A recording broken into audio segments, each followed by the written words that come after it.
ऐसे ही आप भी गिर सकते हो अगर आपने ट्रेडिंग में ये मिस्टेक्स की तो। पांचों मिस्टेक्स अगर आपने की तो आपका अकाउंट वाइप अप हो जाएगा और आप ज्यादा देर सर्वाइव नहीं कर पाओगे। तो जानते हैं मिस्टेक नंबर 1 तो कौन सी है? Chasing losses. कुछ लोग ऐसे होते हैं कि अगर ट्रेड लिया फिर उनका ट्रेड अगर लॉस में चला जाए तो वो लोग क्या करते हैं कि ये होप करते हैं कि ये ट्रेड मेरा प्रॉफिट में चला जाएगा और वो ट्रेड को काटते नहीं है और लॉस को चेस करते ही जाते हैं और ऐसे ही आपका अकाउंट वाइप अप हो जाएगा। The second thing is stop loss नहीं लगाते। मतलब कभी भी ट्रेड लगाओ, मैं 100 रुपीज की स्टॉक बाय कर रहा हूँ, 100 रुपीज का ट्रेड बाय कर रहा हूँ, कुछ भी कर रहा हूँ, मेरा स्टॉप लॉस अगर 95 हुआ तो 95 के नीचे भी गया तो कुछ लोग ऐसे होते हैं कि नहीं चलने देते जब तक आपका अकाउंट वाइप अप नहीं हो जाता। वो स्टॉप लॉस अगर आपने नहीं लगाया, हाँ 10 में से 3 ट्रेड ऐसे हो गए जो आपने स्टॉप लॉस नहीं लगाया और आपके फेवर में चले गए, बट 7 बार ऐसा होगा जो आपका काफी लंबा लॉस करवा सकता है। The third thing is over trading.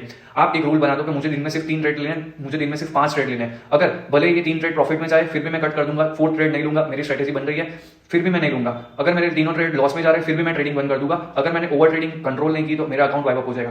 तो fourth thing is blindly following the tips. किसी ने ये बोला कि ये स्टॉक बाय कर लो, कि मुझे यहाँ पे पता चला ये टेलीग्राम पे ये टिप्स आई तो मैंने ये बाय कर लिया, दैट्स कंप्लीटली रॉन्ग। ये आपको कभी भी आगे नहीं ला सकता। And the fifth thing is ignoring the risk management. हमेशा अपने कैपिटल का 2 to 3% ही रिस्क करें। मेरे पास भले ही कितने सारे पैसे हो मेरे अकाउंट में, बट मैं एक दिन का 2 to 3% अगर मैं उसे रिस्क किया, उतना लॉस अगर हो गया मेरा, इतने ही का ही ट्रेड लूंगा। मेरे पास 10,000 रुपए है तो मैं उसके 2 to 3% का ही मैं ट्रेड रिस्क लगा के ट्रेड लूंगा। अगर आपने ये किया तो आप काफी लंबे टाइम तक ट्रेडिंग में टिक सकते हो। मतलब फियर और ग्रीड कभी भी होना नहीं चाहिए, पहली थिंग। सेकंड थिंग इज अगर डिसिप्लिन और पेशेंस हुई तो आप अच्छे खासे मार्केट में ऊपर आ सकते हो और टिक भी सकते हो, प्रॉफिटेबल भी हो सकते हो।